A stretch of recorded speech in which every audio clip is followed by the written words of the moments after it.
প্ৰথমতে সকলোকে মই নমস্কাৰ জনাইছোঁ। আজি মই আপোনালোকৰ আগলৈ আকৌ এটা নতুন ভিডিঅ' লৈ আহিছোঁ। আজি বনাবলৈ লৈছোঁ মই বাটাৰ পনীৰ। বাটাৰ পনীৰ বনাবলৈ খুবেই সহজ আৰু খাবলৈ খুব ভাল লগা হয়। আশা কৰোঁ আপোনালোকে মোৰ এই ভিডিঅ'টো চাই ভাল পাব আৰু আপোনালোকক অনুৰোধ ভিডিঅ'টো প্ৰথমৰ পৰা শেষলৈকে সম্পূৰ্ণৰূপে চাব। তেতিয়াহ'লে আহকচোন বাটাৰ পনীৰ ৰেচিপিটো বনাবলৈ আমি আৰম্ভ কৰোঁ। বাটাৰ পনীৰ বনাবৰ বাবে এয়া 3টা বিলাহীৰ পেষ্ট লৈছোঁ মই।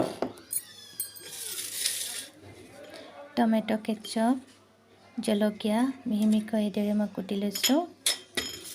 পনীৰ লৈছোঁ, আদা নহৰু পেষ্ট লৈছোঁ, কাশ্মীৰী লাল মিৰ্চ লৈছোঁ, এয়া ইলাচি, লং আৰু ডালচেনি লৈছোঁ, এয়া কচুৰি মেথি লৈছোঁ আৰু এয়া মই আদা লৈছোঁ, মিহি মিহিকৈ কুটি লৈছোঁ। এইবোৰ অইল লৈছোঁ, এয়া ক্ৰীম, বাটাৰ লৈছোঁ, এয়া হালধি আৰু এয়া নিমখ। তেতিয়াহ'লে আহকচোন আমি বাটাৰ পনীৰ বনাবলৈ আৰম্ভ কৰোঁ। এতিয়া প্ৰথমতে মই এখন কেৰাহীত বিলাহীৰ এই পিউৰিখিনি দি দিম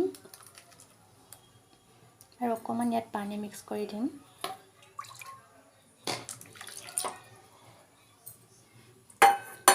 আৰু ইয়াত মই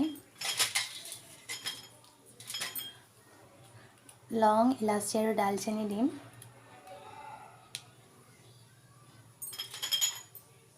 কুটি লোৱা আদা দিম।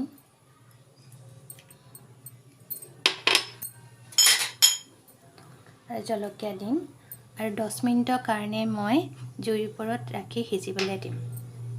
কম ফ্লেমত ৰাখিব জুই। এতিয়া মই জুই ফ্লেমটো কমত ৰাখি 10 মিনিটৰ কাৰণে এইদৰে মই ঢাক মাৰি বিলাহীখিনি ভালদৰে সিজিবলৈ দিম। 10 মিনিট হৈ গৈছে। এতিয়া মই জুই ফ্লেমটো অফ কৰি বিলাহীৰ পিউৰিখিনি মই অলপ ঠাণ্ডা হ'বলৈ দিম। তাৰপিছত মই ভালদৰে এখন চেকনিত চেকি ল'ম।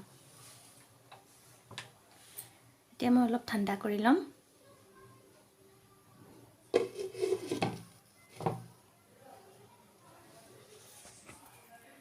এতিয়া এইদৰে এখন চেকনি লৈ মই বিলাহীৰ পিউৰিখিনি চেকি ল'ম।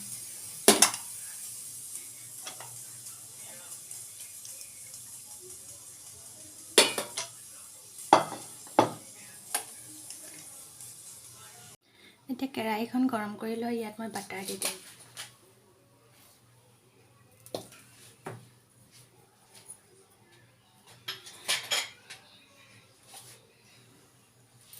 বাটাৰ লগত এয়া মই তেলো দি দিছোঁ।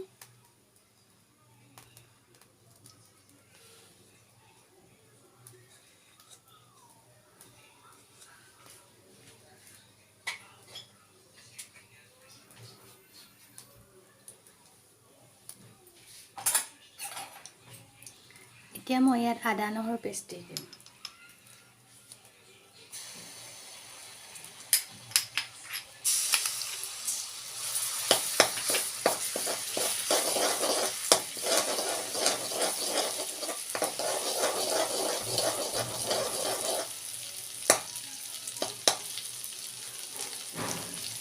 এইদৰে 1 মিনিটমান মই এইদৰে ভাজি লৈ ইয়াত টমেটো পিউৰিখিনি দি দিম।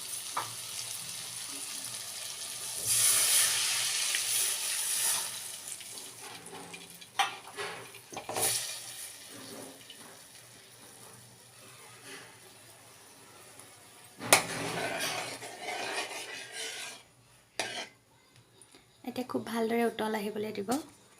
এতিয়া মই অকণমান ইয়াত হালধি দি দিছোঁ। হালধি কম পৰিমাণে দিছোঁ।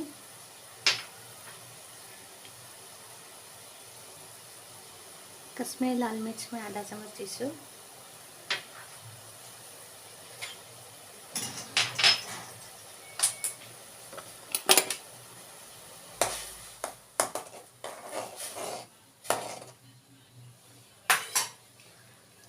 আৰু ইয়াত মই এয়া টমেটো পিউৰি দি দিছোঁ।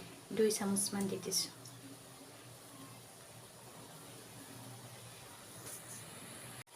এতিয়া আন্দাজমতে মই ইয়াত নিমখ দি দিম।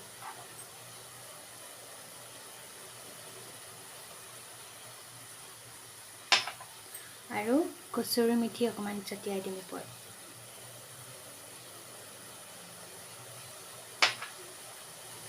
আৰু এইদৰে খুব ভালদৰে মই উতল আহিবলৈ দিম। জুই ফ্লেমটো মিডিয়ামতে ৰাখি বনাই যাব। এতিয়া মই ইয়াৰ ওপৰত ক্ৰীম দি দিম।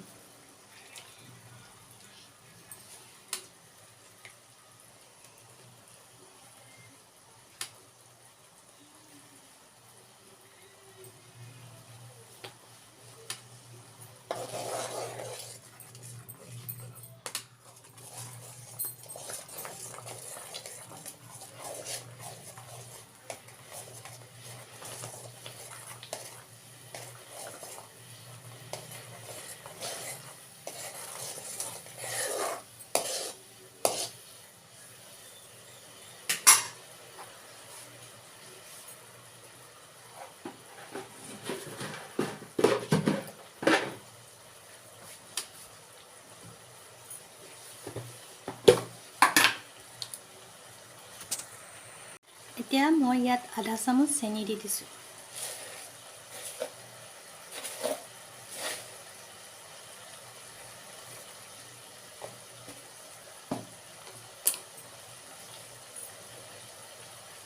আৰু মই পনীৰকেইটা সৈতে দি দিছোঁ।